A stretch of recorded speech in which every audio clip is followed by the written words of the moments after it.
Let's take you now live to the Moses Mabhida Stadium in Durban, where scores of ANC supporters have started arriving for the party's elections manifesto launch. Our reporter Juniour Khumalo standing by with those details for us. Juniour, a very good morning to you. A lot of excitement ahead of the ANC's election manifesto, of course, being the third party to launch their election manifesto. Insofar as expectations are concerned, I mean, we've heard throughout the course of the week the preparation underway. ANC Secretary General Fikile Mbalula speaking about that they're ready for battle. And of course, Nomvula Mokonyane talking about the capacity of the stadium and expectations moving towards overflow. What's happening on the ground?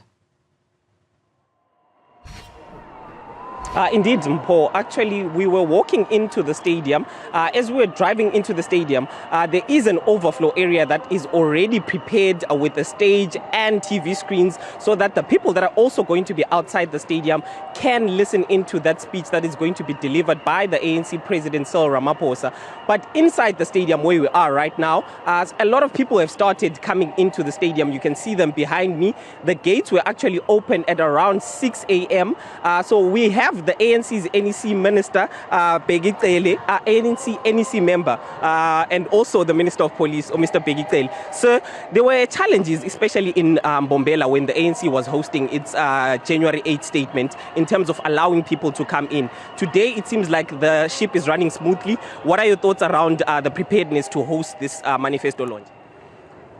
Well, I think the location of the stadium itself makes life easy, that there is easy flow of Mbombela. There was one road coming in and then using the same road to get out. As we are here, this stadium, there are many ways that you can use to come here.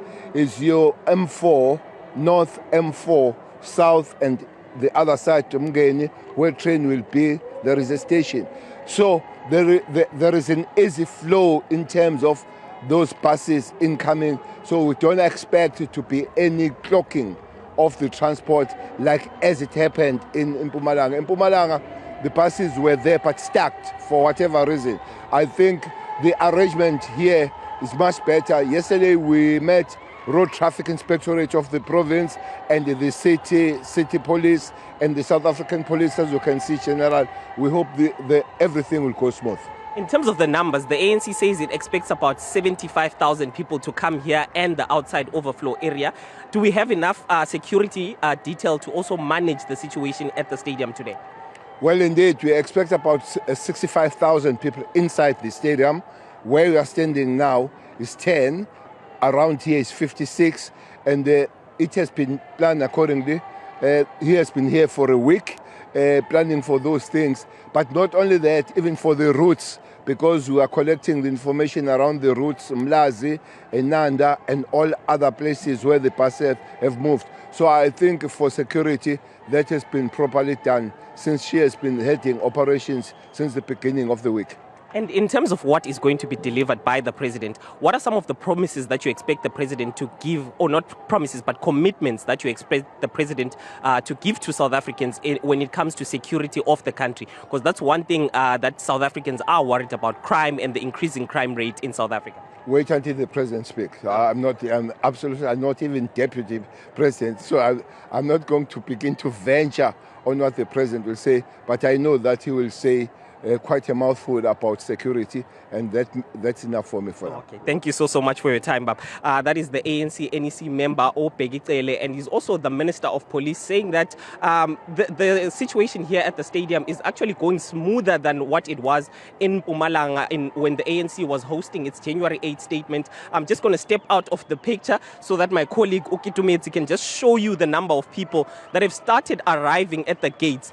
As the minister has announced that the gates were open at 6 o'clock, and they're expecting a capacity 75,000 individuals to be inside the stadium and some of them outside at the overflow area, Mpho.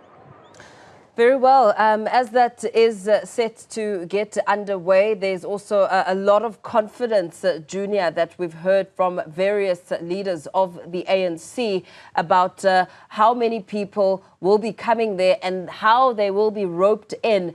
Insofar as the transport arrangements are concerned, what are you observing? How many people are being bussed in and from where?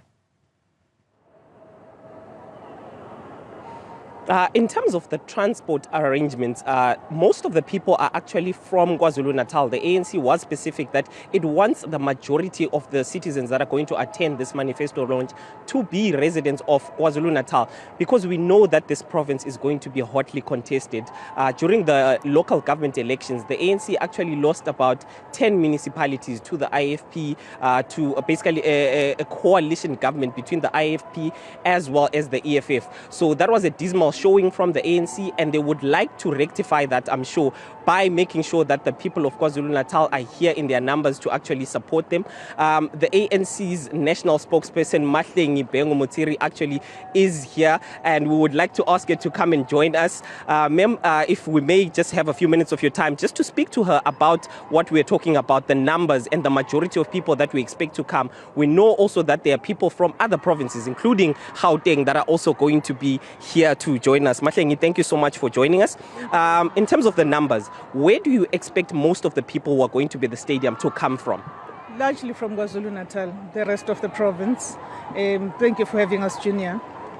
Exciting day. We have, of course, also people that have come from the far and wide in our country.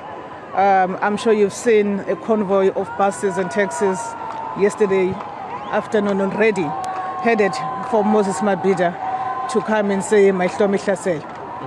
And in terms of the address, the president's address, this administration has been basically talking about renewal and changing things around. Do you think it's going to do enough to convince South Africans after 30 years to still vote for the ANC to be in power again after the 29th of May?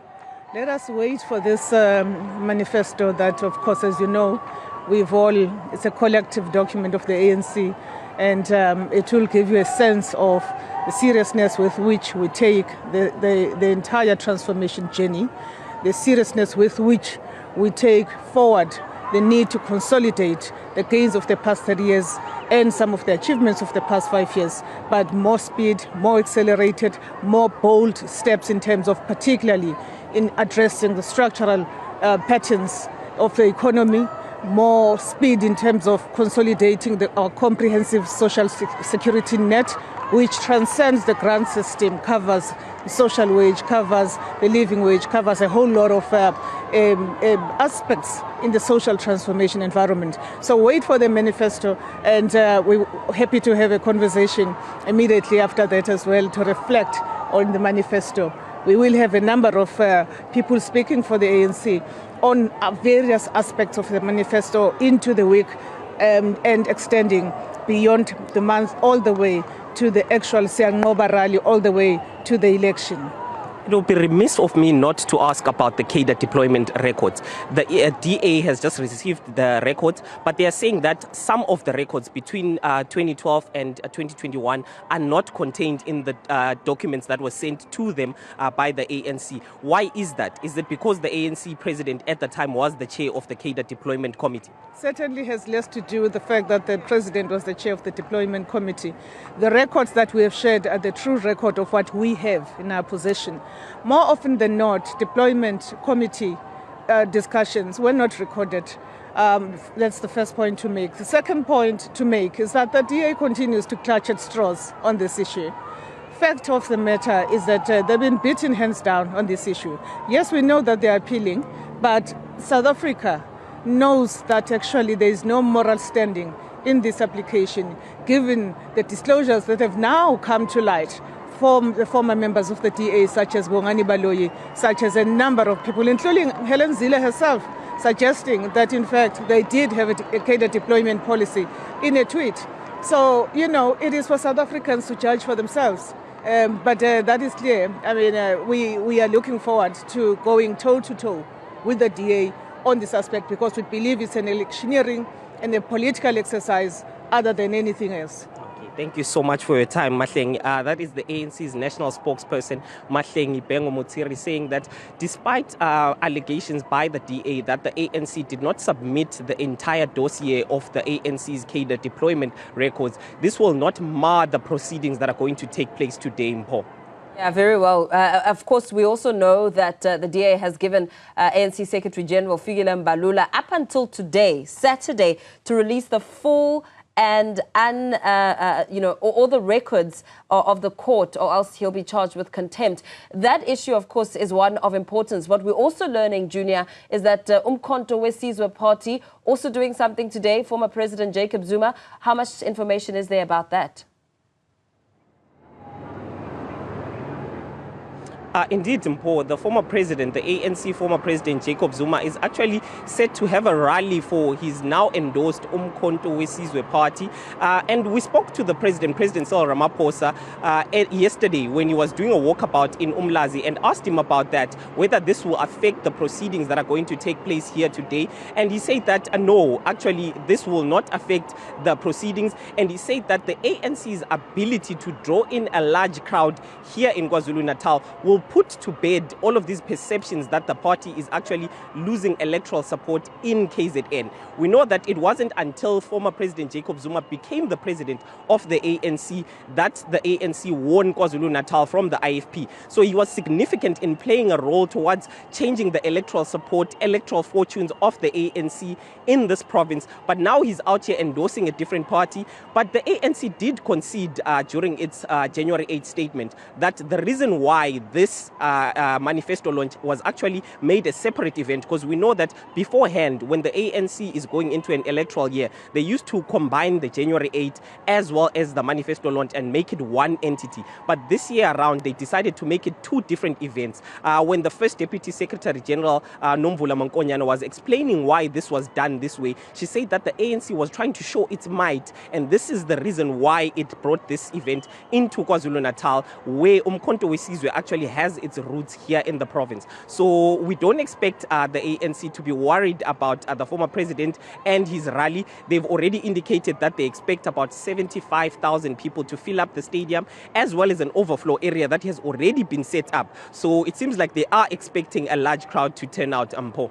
Very well. Junior Khumalo, we'll catch up with you a little later on during the course of this morning as we continue to watch the movement and developments ahead of the ANC's election manifesto. Of course, we heard the ANC Secretary General Fikile Mbalula yesterday saying the event will start on time. President Cyril Ramaphosa expected to make his announcement, his keynote address, before 11 o'clock this morning.